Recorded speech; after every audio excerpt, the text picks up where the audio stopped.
సుమారుగా 56% మంది వైఎస్ఆర్ కాంగ్రెస్ పార్టీకి ఓటు వేయడంతో పాటుగా వైఎస్ఆర్ కాంగ్రెస్ పార్టీకి వెన్నుదన్నుగా నిలిచినటువంటి ఎస్సీ ఎస్టీ మైనారిటీ వర్గాలతో పాటుగా ఈ గత 4 ఏళ్లుగా ఈ ప్రభుత్వం అనుసరించినటువంటి అనేక అభివృద్ధి, గ్రామీణ ప్రాంతాల్లో అభివృద్ధి, అలాగే సంక్షేమ కార్యక్రమాలు, డైరెక్ట్ బెనిఫిట్ స్కీమ్స్ కారణంగా బీసీలలో కూడా వైఎస్ఆర్ కాంగ్రెస్ పార్టీ గణనీయమైనటువంటి ఓట్లు సాధించింది.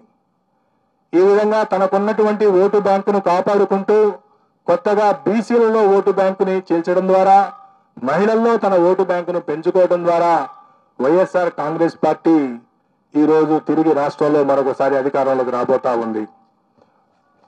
వైఎస్ఆర్ కాంగ్రెస్ పార్టీ ఆంధ్రప్రదేశ్ లో మే 13వ తేదీన జరిగినటువంటి ఎన్నికల్లో 49.41% ఓట్లను సాధించి 94 నుండి 104 అసెంబ్లీ స్థానాల్లో గెలవబోతా ఉంది.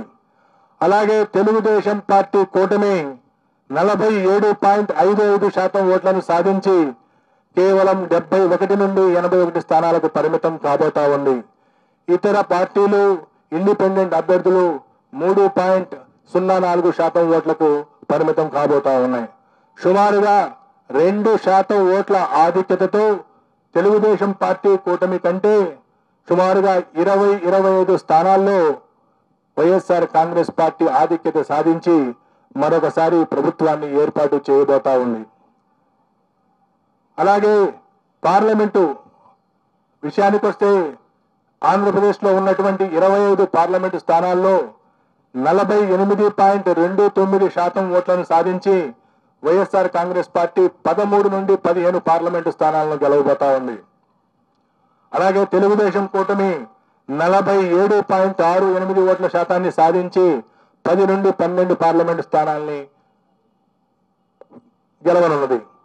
4.03% ఓట్లు కాంగ్రెస్ పార్టీ మరియు ఇతర పార్టీలకు లభించినాయి.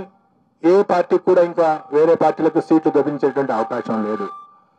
కడప పార్లమెంటు నుండి పోటీ చేసినటువంటి శ్రీమతి షర్మిల గారు అక్కడ గణనీయమైనటువంటి ఓట్లు పొందుతున్నప్పటికీ అక్కడ గెలిచే పరిస్థితి లేదు. వారికి అక్కడ డిపాజిట్ కూడా దక్కేటువంటి పరిస్థితి లేదు. ఆవిడ సుమారు 12% ఓట్లకు పరిమితం కాబోతా ఉన్నది. ఈ విధంగా కాంగ్రెస్ పార్టీ సుమారుగా 3% ఓట్లు పార్లమెంటు స్థానాల్లో చీల్చిన కారణంగా వైఎస్ఆర్ కాంగ్రెస్ పార్టీ గెలవలసినటువంటి మరో 3 స్థానాల్ని కోల్పోబోతా ఉంది. అయినప్పటికీ ఎన్డీఏ కూటమి కంటే కూడా 2-3 పార్లమెంటు స్థానాలను అధికంగా సాధించబోతా ఉంది. సుమారుగా 13 నుండి 15 స్థానాలు వైఎస్ఆర్సీపీ, 10 నుండి 12 స్థానాలు టీడీపీ కూటమి సాధించబోతా ఉంది.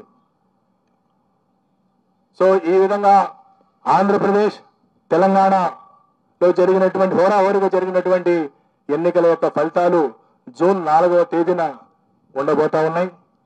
జూన్ 4వ తేదీన మా ఈ ఆరా సంస్థ వైపు నుండి ప్రకటించినటువంటి పోస్ట్ పోలు నిజం కావాలని, గత 16 సంవత్సరాల్లో అనేక ఎన్నికల్లో వాస్తవానికి ఫలితాలకు దగ్గరగా మా ఆరా సంస్థ ఏ విధంగా అయితే ఫలితాలను ప్రకటించిందో అదే స్థాయిలో ఈ ఫలితాలను ప్రకటిస్తున్నామని తెలియజేయడానికి గర్వపడతా ఉన్నాం.